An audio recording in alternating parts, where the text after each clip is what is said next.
Hello again, and welcome to Winning with the Wrangler at Dick Powell's Leadership Corner. Today we're going to start off with the information on today's program was gathered by myself from many different places and many different people. If you hear yourself in the conversation, it's not all about you. Now, for personal appearances or for us to invite me to come and speak at your location, all you have to do is go to our website, ewfw.org, and send me a message and we'll make it happen. If it's easier to give me a call, 727-422-1833. Today's topic is civil discourse in America. I think during this time, most of us have been through and seen the TV, radio ads, and everybody else. It seems like people just don't know how to speak to one another in a civil manner. Now, I attended something, so I want to tell you about it. It said, an interesting discourse was had, and I was part of that discussion. The topic was the culture of interactions with faiths and other Christians and Christianity. After 2 hours of going through a history lesson on 5 misguided understandings, a 6th was added to take us to another level of understanding.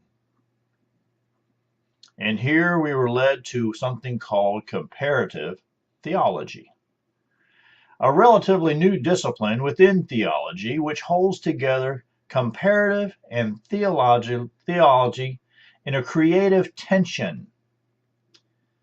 It represents a particular type of theological practice committed to deep interreligious learning, in other words, comparative, and theology in tension, creative tension. Creative tension. I want you to think about that for a moment. Now, it represents a particular type of practice. Okay? So we need to understand that this type of comparative things, while staying rooted in a particular religious tradition of theology, moreover, while many of its proponents came from the Christian religious tradition, it can be a starting point on the theology of any religious tradition. And by the way, that term comes from Francis Clooney in 2010. Now, I have to tell you, as we listened, we learned that the tension is a good thing and that it holds together the discussions to be had. Now, that's really kind of where the danger comes in today's society. You see, it does require a certain amount of respect and acceptance from both sides. It requires a bridge of listening to learn from the other person and their beliefs with no judgment. Now, that seems to be a hard situation nowadays. I remember sitting around campfires, I remember sitting around dining room tables where the older folks sat and talked about politics, they talked about religion, they talked about money, they talked about everything. And believe me, they didn't agree on everything. In our family, we had a multicultural opportunity. We had some Episcopalians, we had Presbyterians, we had Southern Baptists, and we had some Jewish relatives. So when that dinner table or campfire started to percolate, it was amazing to me how no one got mad at one another. No one yelled and screamed at one another. They sat and listened to the other person's thought process. And it was amazing to me, growing up that way, what has happened in America today. You see, this thing of no judgment needs to be in there. This thing of respect, honor, trustworthy. You see, those are things that I believe we're starting to take and misunderstand and push to the side. The ability to learn to have a civil discourse between people is one that needs to be part of the dialogue and instruction at an early age. Right now, we have several different generations who have not learned how to speak to one another. You see, right now it seems like that it takes anger. We're yelling and screaming at one another, but we're not listening. We're not learning from one another. This part of the learning situation, to dialogue civilly, it takes away the anger. It also takes away the misunderstandings and the jumping to conclusions. I think that that's why this has become such a highly contemptible thing for me. Leaders, I'm going to jump out on a limb and I'm going to say it's our duty, it's our honor, it's our job, if you want to put it that way, to see that people learn how to do this. It angers me to no end. Well, I shouldn't say anger, but I'll tell you what, it definitely upsets me when I see two people having a conversation, but they're not having a conversation. They're just palavering. They're sticking out their piece, and they're both getting angry because they're not listening to the other person's side before they make a decision. You see, they're not listening to understand. They're not listening to learn. They're listening to give an answer. And if you've been to any of our political debates lately, there it is. If you've gone to a school situation where the teachers are talking to the children, you're going to see it there. If you've been to a college lately, I'm going to tell you what, when I've been asked to be an adjunct professor, I'm always shocked at what happens when we talk truth. You see, this thing about civil discourse comes in two different manners. One is, have you pushed civil discourse to such a piece that we can't even tell the truth anymore? You know, that's the piece that really bothers me. You should be able to say the truth to anyone and anything. Now, there's a caveat to that. You should do it in good faith, and you should do it in a good manner. And that means you need to build the bridge between the person that you're speaking to. You've got to have that relationship. And this is where we're breaking down. Leaders, we are breaking down in the verbal communication to one to the other. We are starting to rely so heavily on our electronic devices. I have to tell you, I went to I don't even know where mine's at right now because I don't like it. But we were at a restaurant, and there was a family of four, a husband, a wife, and two children. And they were all texting, receiving messages. They were all heads down and looking at that silly box, and their thumbs just a flat moving. And I saw the father get angry all of a sudden. And his wife said, "Well, what's the matter?" He said, "Well, this so-and-so sent me this text and blah, blah, blah, blah, blah, blah." And you wondered, he's all upset. Now his family's all upset over a text. Someone that's not even there. I don't get it. I want to take a few moments and go over with you some ways that I truly believe will help you start some positive connections, build some positive relationships. You see, you don't have to get along with everybody. You don't have to even like everybody. But you know what? You need to respect their opinions, even if they're not your own. And even if you don't believe in them, listen to them. You might just learn something. I was sitting with a local person, and this person said to me, "Dick, why is it so important for you to build these bridges between people? What's the deal?" He said, "I don't care about bridges.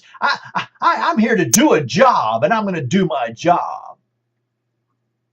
And I very calmly said to him that you can't do your job without building relationships, without some civil discourse from one to the other. If you don't understand the way they're thinking and what they're going through, how do you expect them to listen to you to find out what you're going through and what you're thinking? Let's look at one of these guidelines, because I'm going to tell you what, Miss Robin and I, we've spent a lot of time putting this together. But leaders, I'm going to encourage you to really take this to heart. First and foremost, I set the guidelines. Now, the reason for that is that most people don't have a clue what those guidelines are, because they haven't been trained in civil discourse. They haven't been instructed throughout their life, like I was sitting around that table with those so many different religious organizations. And they're all in the same family too, by the way. You know, people marry in, marry on, it's all good. So the first thing, let's talk about it. Set the guidelines. Well, what's that mean? Well, first of all, clarify what you are really wanting to accomplish. Are we here to discuss a matter that we can do something about? Are we here going to discuss something that is esoterical? It's out in the universe? Is there something we can accomplish together by putting our brains together and our hands and our hearts? Is there something we can accomplish together? There's that relationship part again.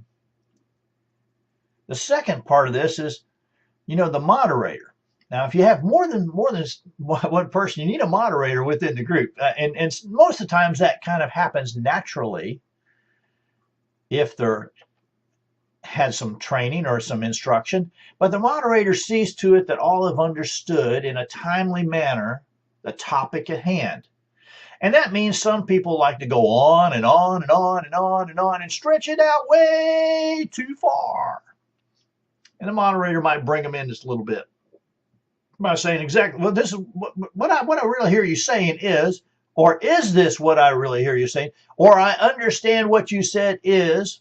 You see, by asking those other questions, the moderator can make sure that everyone around the table is understanding. And it also gives them time, if someone doesn't understand, to ask a question. That's a good thing.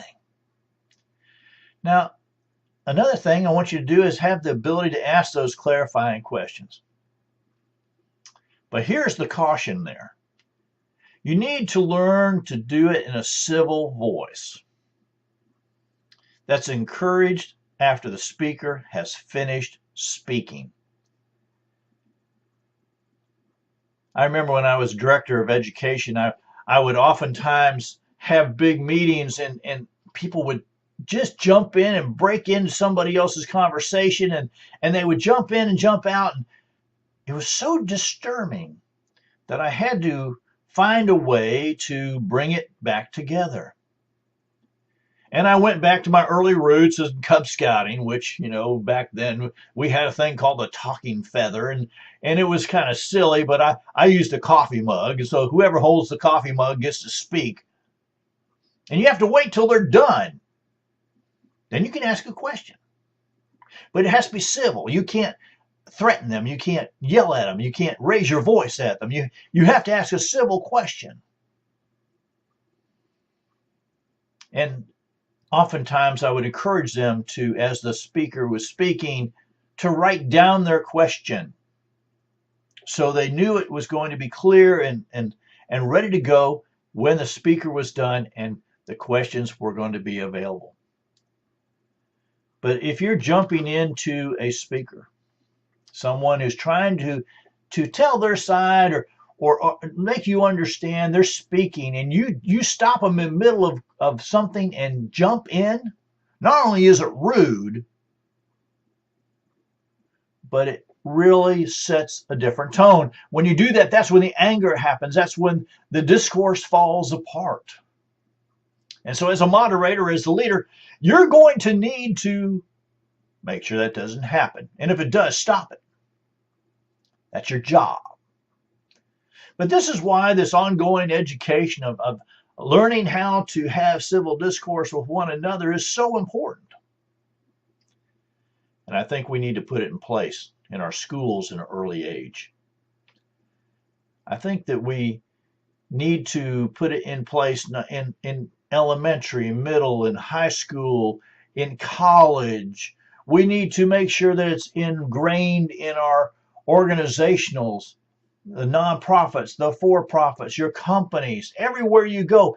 And I'm going to tell you what I especially believe needs to happen in our churches. I'm kind of disappointed in our churches right now, so working with the leadership has been a real struggle. All right, let's move on here. So we had clarify what you really are wanting to accomplish. The moderator sees to it all have understood in a timely manner the topic at hand, and to have the ability to ask clarifying questions in a civil voice is encouraged after the speaker is finished speaking. This one should just be normal. Only one person can speak at a time.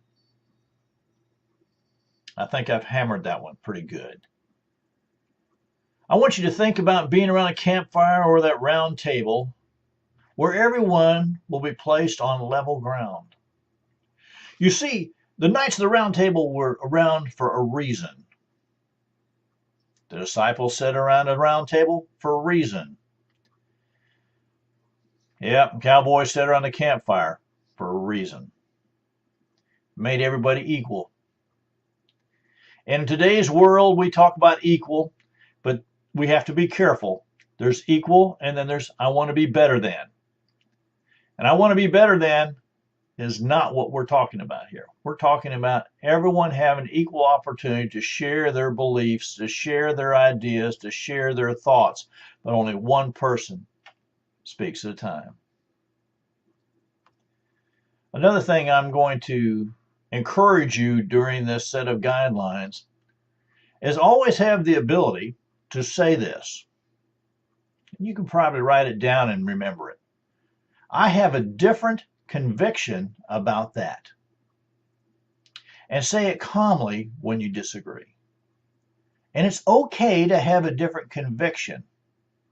You see, I live my life by a set of rules. And if you ever listen to the Wrangler, you know the Wrangler's got 50 of them. And he lives by those rules, and I've always lived by them. The thing is what I've had to learn in today's society, very few people have a set of rules that they live by. They just willy-nilly go it through it, and whatever's good with everybody. So have the ability, if you disagree, to say these words. I have a different conviction about that. Simple as that. Nothing else needs to be said. But you can do it with a smile. You can do it with a way that everybody walks away friends. Everybody walks away with a good feeling and not anyone yelling and screaming at one another. Lately, I've had to stop a couple meetings that got really heated. And I just told the people how disappointed I was with them that grown-ups would act such a way. Especially at one meeting where young people were actually in the meeting. Disappointed? You betcha. All right, let's move on. I'm going to encourage you to start with small groups or maybe even pairs, depending on the size of your group, and repeat it often. One of the best ways that we have found here at Earth, Wind, Fire, Water Training and Development, we found to bring people together is to start off with just two people sitting down and really having an in-depth discussion about their values, about what their rules are they live by, where'd they come from, how'd they learn them, how'd they come about those things. And those two people share back and forth using the guidelines that we've already laid down. You'd be amazed what you find out about a person. And you'd be amazed what maybe you'd be learning from someone else. And maybe they'll learn about you. And you know what? Building relationships are kind of scary. Sometimes they get kind of messy. Sometimes you learn more about someone than you want to know. What I'm trying to say is until we learn to build bridges, until we learn to understand one another, we'll always have this hate and discord. So start off with just maybe a pair, but then move to maybe several pairs in a group, and enjoy something, enjoy one another, going around and just talking about maybe just where'd you grow up? How'd you grow up? You know, people find out I grew up in a swamp, they go, well, yeah, we can believe that, sure enough. But when they talk to my wife, how she was, come from Niagara Falls and then married somebody like me, that's a good story. At least most people get a kick out of it. Think about those things. Start off the small groups. Have some leaders. I'm going to encourage you to have some meeting times where you do some instruction. Instruction? Yeah, instruct others on the concept of civil discourse, word usage, how people respond and react to different words in different places, especially from different backgrounds. Use that time to stretch their mind, but also stretch your corporation, stretch your company, stretch your church to be able to build those bridges and build those relationships. You know, people do what people see and people repeat what people hear. But if they don't even get the chance, they just go away. That's what happens. So instruct others on this concept of civil discourse. Some simple dialogue starters.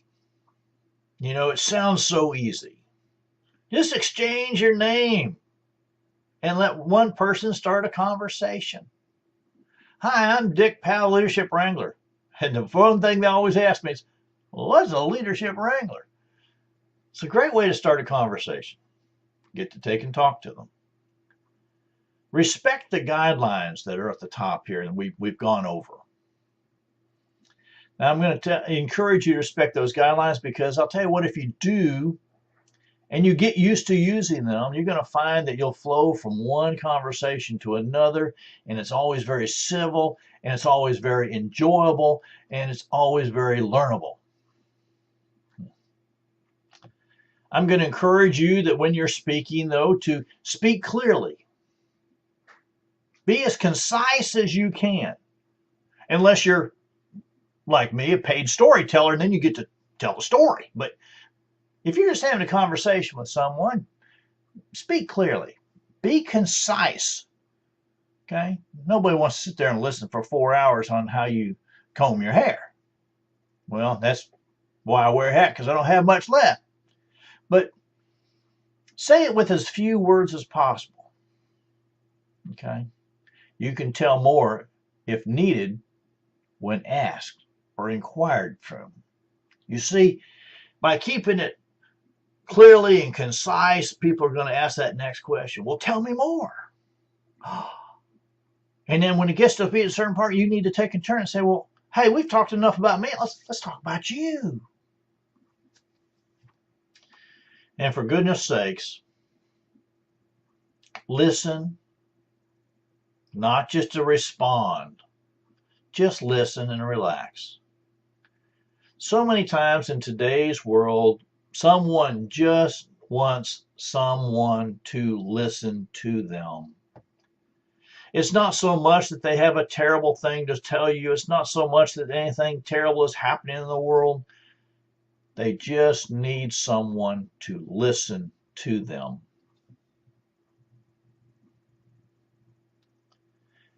I'm going to go over the guidelines quickly, just because I believe they're so important. On this topic of civil discourse in America, I believe it's so important that we start learning how to speak to one another in a civil manner, in a civil voice, in a civil tone, and not yelling at each other like I've been hearing, not being so divisive that it's your way or the highway, not being so right and left. It's more to it than that. But when I sit and talk to someone, I have to tell you that I'm always looking to really clarify what we're really there to accomplish. If I'm just there to accomplish, to share stories with one another, that's great with me. If I'm there to do business, that's good. If I'm there to help someone through a situation, whatever it is, I've got to know why I'm there. And you want to respect their time as much as you want them to respect your time. If you're in a large group, make sure there is some kind of moderator there. And usually they'll rise to the top, and make sure that moderator sees to all have understood in a timely manner the topic at hand and is moving in a wonderful direction. Always encouraged to have the ability to ask a question civilly, not yelled at, not disrespected, not turned down, but ask a question in a way the person's going to answer. You see, you get what you give. So if you yell a question, if in an angry manner, that's probably what you're going to receive. And that tears apart the civil discourse that we're trying to learn here. Remember, only one person speaks at a time. If you have a large group, find a way to do that, whether it's with a talking feather, a coffee mug, or whatever it is. Whoever's holding that, they get to speak until they're done. Within reason, because the moderator is going to say, well, I think we appreciate everything you've got to say. We need to move on. Is there any questions? Who's next? You see how that works so easily. I want you to think of yourself as being around a campfire, a round table, and just enjoying the person across from you, the person next to you on both sides, and enjoying them for who they are. Even if they're different religion, they're different color, they're different place of the country, heck, I even get along with people from New York City, which is pretty amazing from the way I grew up. But hey, it's not a big deal. We're all people. Building that bridge is going to be the important part. I do want to encourage you to write down these words. Have the ability, when you disagree, have the ability to just state clearly, not angrily, just clearly, I have a different conviction about that. Simple. If they ask you to explain it, you can. But many times I find that just saying those words, I have a different conviction about that, they understand that we still can like one another, we can still respect one another, we can still find common ground with one another. It's just on that point we disagree. And that's not a terrible thing. And it's okay to disagree and still retain a civil atmosphere. Simple guidelines. I know they sound so simple. I'm missing a piece of paper here somewhere, but we'll get by. Just remember a couple things. The person sitting alongside of you can learn from you, and I guarantee you the person you're sitting alongside of, you can learn from. If we would just take the time to listen, to understand, instead of listen to give an answer. My name is Dick Powell. I'm the Leadership Wrangler. Here at Earth, Wind, Fire, Water Training Development, we spend our entire time working on leadership opportunities with different organizations.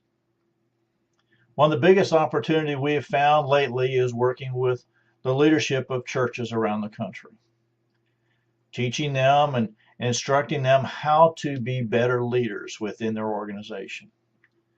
Robin and I have had the wonderful pleasure of working with profit companies as well as nonprofit companies.